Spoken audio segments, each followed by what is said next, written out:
Halo semuanya, kembali lagi dengan saya Michael Sugijanto, Managing Partner dari Ansugilo. Hari ini kita akan lanjut membahas tentang saham. Ya, kemarin sudah kita bahas di part 1 mengenai apa itu saham dan contoh-contoh saham yang spesial ya.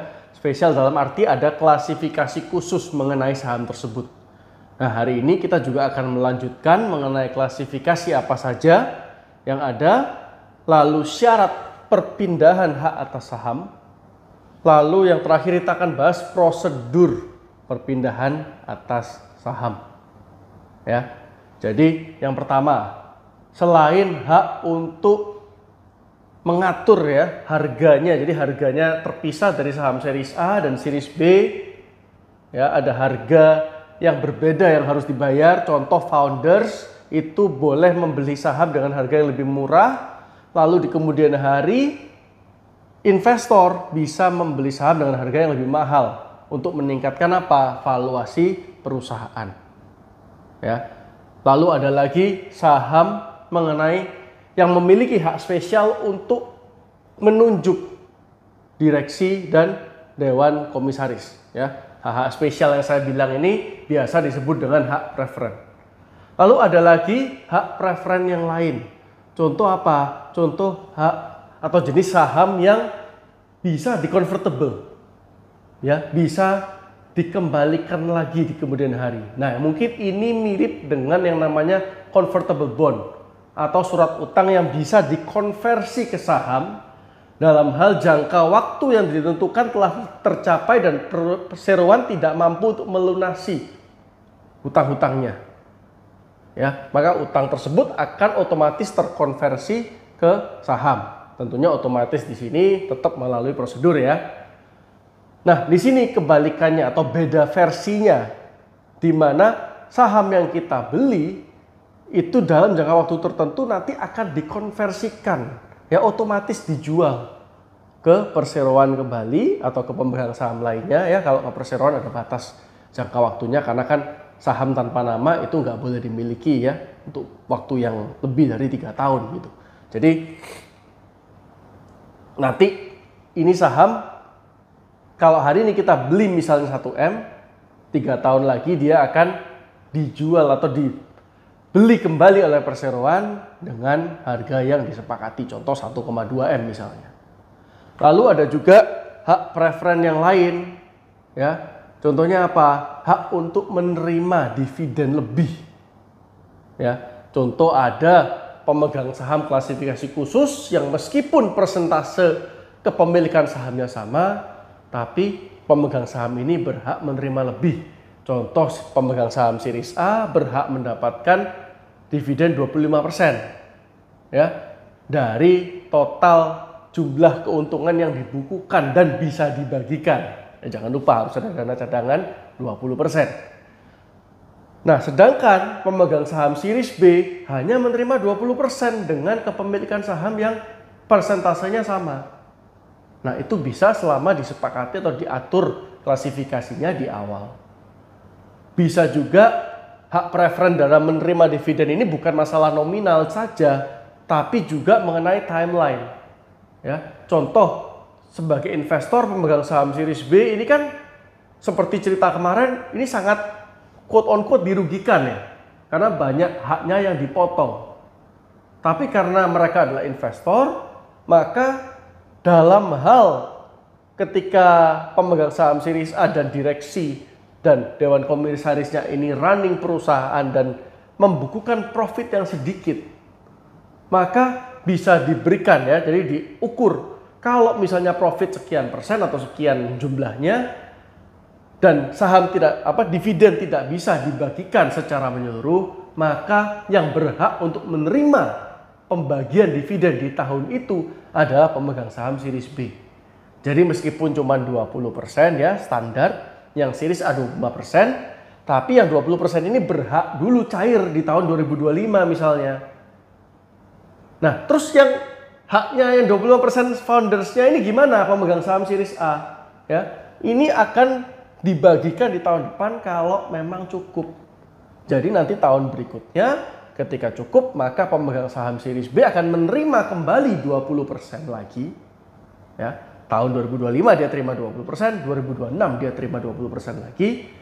Sedangkan di tahun 2026 pemegang saham series A karena di tahun ini dia tidak menerima dividennya, maka diakumulasikan di sini ya di tahun 2026 dan diterima secara bebarengan jadi 50%. Tetap semuanya harus dilakukan dengan catatan dana cadangan 20% cukup dan juga perseroan dipandang memiliki dana yang cukup untuk menjalankan kegiatan operasionalnya sehari-hari.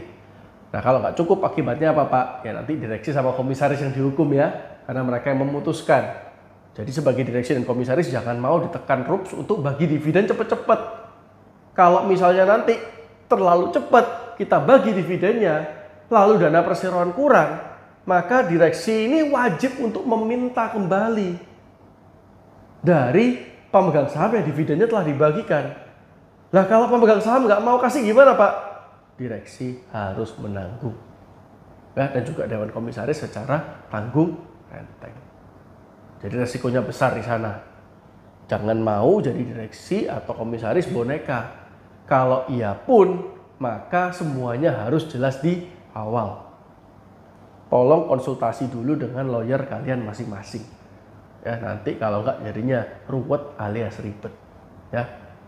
Lalu ada lagi selain hak untuk tadi kita bicara saham yang dapat di-convertible ya, kembali jadi uang lagi. Kedua, ada saham yang dengan hak preferen untuk menerima dividen terlebih dahulu. Lalu yang ketiga ada juga saham dengan hak menerima likuidasi terlebih dahulu. Nah, hak seperti ini biasanya diberikan kepada investor series B ya, pemegang saham series B. Jadi kalau kan fair ya, kalau ini perusahaan diinjek modal dan sukses, maka yang hebat tentunya founders dan jajaran direksi dan dewan komisarisnya. Makanya mereka berhak dapat lebih, dapat dividen lebih, dapat hak untuk menunjuk direksi dan komisaris, ya, dapat macam-macam lah fasilitas-fasilitas tambahan, harga belinya lebih murah, ya. Tapi kalau sampai perusahaan ini merugi, maka yang salah tentunya ya founders, ya, pemegang saham series A dan jajaran direksi beserta komisarisnya, dewan komisarisnya. Maka dari itu kalau merugi, tentunya hak-hak dari investor ini atau pemegang saham series B harus lebih diutamakan. Itu mengenai hak-hak preferen apa aja yang melekat pada saham. Selanjutnya kita bahas mengenai tata cara peralihan. Jadi untuk mempersingkat dan menyimpulkan apa yang ditulis dalam undang-undang, sekiranya nih pemegang saham series B mau menjual kembali sahamnya, ya, mungkin butuh duit atau mungkin merasa perusahaan tidak prospek, merasa uang ini lebih bagus untuk diinvestasikan ulang ke perusahaan lain, maka mereka harus mengajukan proposal, ya, permohonan supaya syarat untuk hak memesan terlebih dahulu atau rights of first refusal itu terpenuhi. Jadi mereka yang mau menjual sahamnya wajib memberikan penawaran kepada pemegang saham lainnya terlebih dahulu. Nah, setelah penawaran diberikan, ada berbagai varian di dalamnya.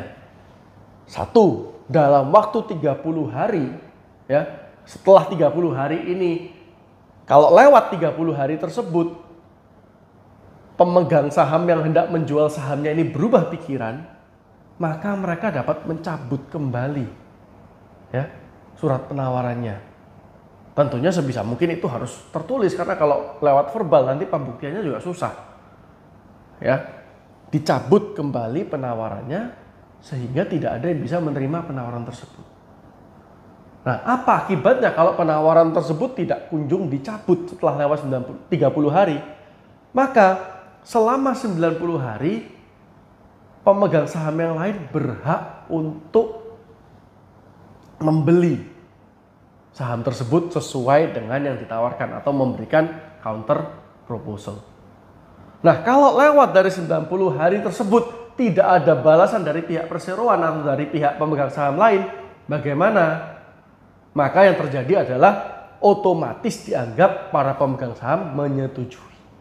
Setelah para pemegang saham dianggap menyetujui peralihan tersebut, maka ada 3 hal yang harus dilakukan direksi. Pertama, jadi harus mengadakan RUPS. Kedua, ya RUPS itu harus ada kesepakatannya ya nanti ya. Terus kedua, harus melakukan pencatatan dalam daftar pemegang saham. Dan ketiga, beliau harus melaporkan kepada menteri supaya dalam 30 hari sejak dilakukan pencatatan itu, dilakukan RUPS tersebut, bisa diberikan notifikasi ya dari menteri menyetujui atau memberi pemberitahuan ya, bukan menyetujui. Kalau menyetujui kan permohonan ya, ini sifatnya kan internal saja. Tidak ada undang-undang yang melarang perpindahan saham tersebut kecuali nanti di industri-industri tertentu yang memang sensitif. Contohnya industri-industri yang masuk daftar negatif investasi dan lain-lain. Tapi di luar itu menteri pasti menyetujui ya, jadi nanti akan mengeluarkan surat pengumuman yang menyatakan bahwa per tanggal sekian pemegang saham di PT ini berubah strukturnya menjadi itu ya. Itu mengenai tugas direksi dalam hal terjadinya peralihan saham. Dan yang terakhir kita bahas ada bonus question. Ya, Pak, bagaimana mengenai saham yang berpindah karena alasan pewarisan? Nah, kalau kalian baca di pasal 57 Undang-Undang PT dan kalian tafsirkan dari sana, maka dapat dilihat bahwa perpindahan yang demikian tidak membutuhkan persetujuan instansi dan juga tidak membutuhkan persetujuan RUPS. Menurut saya ini make sense, karena kalau misalnya perpindahan karena waris itu butuh persetujuan RUPS, nah ini akan menimbulkan komplikasi baru.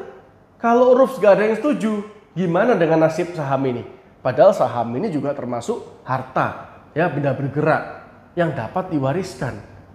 Nah, kalau pewarisannya butuh persetujuan, nah ini akan menimbulkan banyak komplikasi hukum di kemudian hari. Maka PN akan penuh dengan gugatan-gugatan semacam ini. Ya. Jadi untuk atas dasar pewarisan itu otomatis berlangsung harus disetujui oleh RUPS dan akan disetujui oleh menteri. Kalau memang syarat formil sudah terpenuhi, contohnya surat ketetapan waris.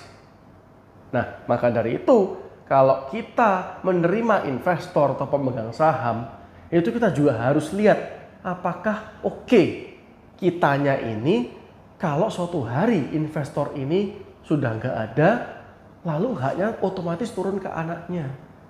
Contohnya nih, grup pengusaha muda diinvest oleh konglomerat yang sudah cukup umur. Belum selang berapa tahun, konglomerat tersebut sudah tidak ada, alias meninggal dunia. Nah, ternyata anaknya ini punya reputasi jelek di luaran. Ya, kalau sudah pegang saham dari perusahaan-perusahaan tertentu, mereka akan melakukan yang namanya hostile acquisition. Ya, mengambil alih secara kasar, mungkin dengan permohonan pemeriksaan yang tidak berlandas, ya, lalu melakukan tindakan-tindakan corporate action, ya, yang sebenarnya bukan corporate action karena dia tidak mewakili perusahaan. Tapi kalau jumlah sahamnya besar, dia bisa mewakili perusahaan. Nanti banyak manuver-manuver hukum yang dilakukan, akhirnya yang membuat para pemegang saham ini males, akhirnya ya udahlah, belilah saham kita dengan harga yang standar atau di bawah rata-rata. Nah, harus hati-hati dengan ini. Jadi karena PT tertutup ini beda sistemnya dengan PT terbuka, maka segala proses seperti jual beli saham dan juga mengagunkan saham seperti yang akan kita bahas nanti di video berikutnya, ini harus dilakukan dengan hati-hati. Karena siapapun yang kita istilahnya kelolosan ya, masuk ke dalam PT kita, ini mereka akan punya landasan atau legal standing untuk melakukan berbagai macam corporate action yang dapat merugikan kepentingan pemegang saham lain secara keseluruhan. Meskipun celah hukumnya kita anggap nggak ada, kita selama ini running perusahaan dengan good corporate governance, sudah ISO dan segala macam, ya sudah punya corporate lawyer segala, tapi kalau yang namanya kita digugat, dimohonkan dan lain-lain, tentu ini akan menyita waktu dan resource perusahaan. Ya, jadi pastikan kita mengundang orang itu mengetahui segala resiko dan konsekuensinya. Sekian dulu video hari ini. Sampai jumpa di Ansugi in Training di video berikutnya. Bye-bye.